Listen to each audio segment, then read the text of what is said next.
Bom, e o bate-papo de hoje no Jornal Sul Capixaba é alimentação do rebanho. A gente vai falar um pouquinho dessa suplementação, que é a conhecida forragem, né, para esse período seco, porque a gente veio de um período seco, mas ainda é possível se preparar para o próximo período, que aí é no meados do ano. E a gente vai conversar com a Lorena Vidal, que é zootecnista do Incapera aqui de Iguaçu, que atende toda a região. Lorena, muito bom dia. Eu acho que vamos começar falando da importância dessa suplementação na seca. O gado fica magro, a gente sentiu isso na região nesse período. Sem alimento, o gado pode até morrer mesmo. Exatamente. Bom dia a todos. A importância de se fazer a suplementação é devido principalmente às características climáticas que a gente tem na região. As forrageiras, elas apresentam muitas variações quanto à produção ao longo do ano. Então, no período seco, as pastagens elas apresentam uma queda na produção, que a maioria dos produtores consegue constatar isso, né? O pasto fica baixo, não cresce, né? E os níveis de proteína também reduzem. E essa estacionalidade da produção de forragem é uma característica universal, não ocorre só no Brasil. Em todos os países do mundo isso ocorre. É claro que com uma intensidade diferente, né? E na grande maioria das áreas de pastagens do Brasil, o desequilíbrio entre a produção de forragem na época das águas e na seca é muito grande. Então a gente tem aí cerca de 80% a 90% da produção do ano se concentrando nos períodos mais chuvosos, né? Que são aqueles que a gente tem uma maior luminosidade e maior temperatura. E essa distribuição irregular da produção é um problema muito sério, especialmente para aqueles sistemas que se baseiam no uso exclusivo ou quase que exclusivo de pastagem para alimentação animal, que é o sistema predominantemente adotado aqui no município de Iguaçuí, né? Ou seja, é o sistema de produção de leite a pasto. Então, a gente acaba tendo ao longo do ano períodos de sobra, né, excedente de forragem, e outros de déficit de forragem, e isso todos os anos, né?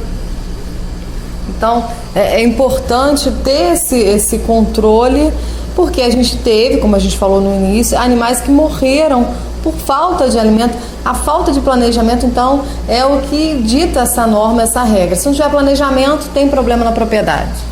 Exatamente, Andressa. Muitos produtores não se preparam para esse momento que é conhecido de todos, né?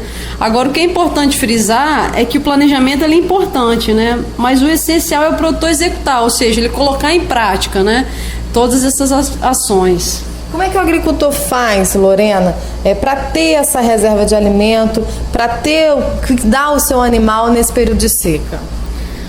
Bom, o produtor ele deve usar esse período chuvoso, né, que na nossa região compreende os meses de outubro, março, abril, né, para poder estar plantando, colhendo e em alguns casos até armazenando esse material forrageiro, seja através de silagem ou fenação, para fornecer no período de maior escassez de alimento. Então, inicialmente, o produtor deve começar fazendo uma análise de solo, para que ele possa conhecer a fertilidade do seu solo e, posteriormente, fazer as devidas correções e adubações. Em seguida, se preparar para a aquisição dos insumos e a realização do preparo de solo e o plantio. Então, essa é a melhor época, mesmo com esse calor, esse sol, ainda é a melhor época? Na verdade, esse é o período, né, que a gente normalmente faz esses preparos de solo, esse planejamento, só que a gente sabe que o tempo ele é dinâmico, né? Ele muda. Então, o produtor que está na roça, ele sabe muito bem a época que você tem uma maior umidade no solo, o melhor momento para a gente estar fazendo isso. Então, depois que você fez esse planejamento, quais são assim, as opções de forragens, né, que eles podem plantar nas propriedades? Bom, nós temos várias opções de forragem que podem ser utilizadas na alimentação animal. As mais comuns na nossa região são a capineira, né, utilizando o napier, o cameron e outras variedades de capim-elefante, o canavial e a roça de milho. Agora, a questão central na hora da decisão de qual forragem vai se utilizar na propriedade, a gente tem alguns pontos a considerar. Então, depende da área que o produtor dispõe para a produção desse alimento excedente, depende da topografia, da fertilidade do solo e também do potencial genético do rebanho. É uma decisão que o produtor deve ser tomada em cada propriedade, né? Não tem uma receita de bolo, mas caso o produtor disponha de uma área reduzida, uma área pequena, né? Uma boa opção seria pelo volumoso de maior produção de massa. E o que a gente tem, que é praticamente imbatível, é a cana-de-açúcar. A opção pelo milho para silagem, que é um alimento de melhor valor nutricional, isso aí ninguém questiona, resulta numa menor quantidade produzida. Então, enquanto a gente tem a cana que pode passar de 100 toneladas por hectare, o milho ele atinge, em boas condições de cultivo, 60 toneladas. Então, o produtor ele deve estudar com o técnico para poder definir qual a melhor opção para a sua propriedade. Planejamento, né, Lorena? Tudo essa conversa com o técnico, né? Essa decisão tem que ser tomada em conjunto, né? E a gente do Incapé aqui está à disposição para estar atendendo essa demanda, né? Os produtores que tiverem interesse de estar fazendo esse planejamento, porque a gente sabe que na roça tudo é muito difícil e tudo tem hora para acontecer, são muitas atividades, mas com o mínimo de planejamento é possível da gente estar fazendo isso. Aí o produtor se preparou, ele fez o seu processo, escolheu, né, a melhor forragem, mas o local onde ele vai entregar, distribuir, né, para o animal é importante. Esse espaço de alimentação, ele também tem que ser adequado. Sim, o espaço no coxo, ele vai afetar o desempenho dos animais também. E esse é justamente um dos aspectos fundamentais do conforto para as vacas. E isso não só para os animais que são criados em sistema de confinamento total, mas também quando a gente precisa de suplementar os animais no inverno. Então, o espaço disponível ele vai estar afetando o nível de competição no coxo, que por sua vez também afeta significativamente os hábitos alimentares e o consumo dos alimentos. Então, assim, o que a gente pode considerar como razoável seria um valor de 60 a 70 centímetros de espaço linear no coxo, como sendo suficiente para a vaca comer sem estresse. E também dessa forma ela poder expressar todo o seu potencial produtivo. Então, com essa reserva, né, que é uma reserva estratégica de forragem, e essa área adequada, o produtor então consegue atender todas as necessidades dos animais? É possível então não ter um animal passando fome no período de seca? Sim, agora a ideia é que o produtor tenha um planejamento disso. Após ele decidir qual forragem que ele vai fornecer, né, se vai ser capim, se vai ser cana, se vai ser milho, ele deve definir quantos animais serão tratados e por quanto tempo ele vai fazer esse trato. Então, para a gente ter uma maior segurança pela essa mudança de clima que a gente está tendo, a gente está orientando os produtores a estarem planejando a produção de alimentos em média de 5 a 6 meses por ano. Então, a partir do momento que ele sabe o número de animais que ele vai tratar, o tempo, né, de 5 a 6 meses, a gente consegue definir qual que é a área necessária para ser plantada na propriedade.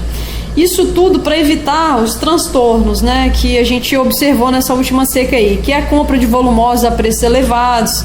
Além disso, prejuízos também como a queda no volume de leite, a diminuição da condição corporal dos animais e ineficiência reprodutiva.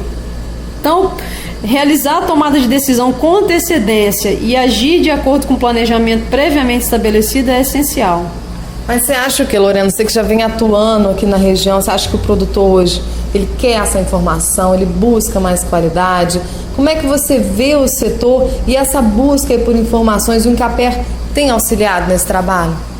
Sim, vários produtores, diante do ocorrido na seca, né, que foi uma seca tão severa quanto a histórica de 2007, né, com morte de muitos animais, emagrecimento acentuado, eles estão sim preocupados com o que poderá vir na próxima seca e já estão preparando suas áreas com plantio de cana, outros com plantio de milho para silagem e também capineiras. Inclusive, Andressa, nós estamos implantando unidades demonstrativas aqui no município, são 2 propriedades que posteriormente os produtores estarão sendo convidados para estar participando desses eventos. Então são unidades que a gente está montando, né, o Incapé, juntamente com a Secretaria Municipal de Agricultura e parceiros privados, né, que seria no caso a loja agropecuária aqui, SM Adubos, e a empresa Grosseries. Então essas unidades que a gente está implantando, elas são unidades de milho, né, para produção de silagem, e a outra é a formação de canavial.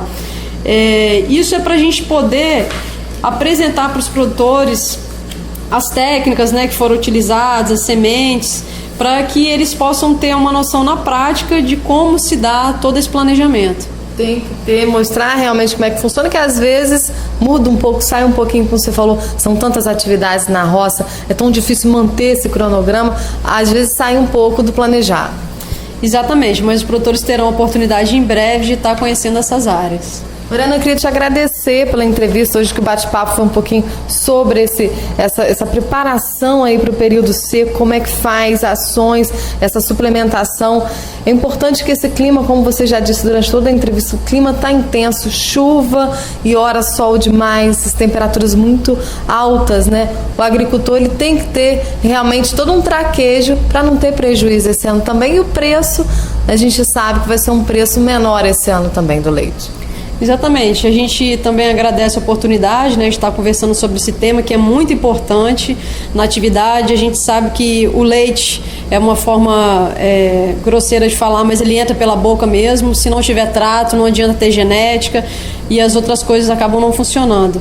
E é um ano de muitos desafios para os produtores, e quem não se planejar vai ter um desafio maior ainda. Obrigada, Lorena. Conversei com Lorena Vidalri, ela que é zootecnista do Incapé. Muito obrigada, Lorena, e daqui a pouco a gente volta com certeza com outros assuntos no jornal com você. A gente que agradece, a gente está à disposição.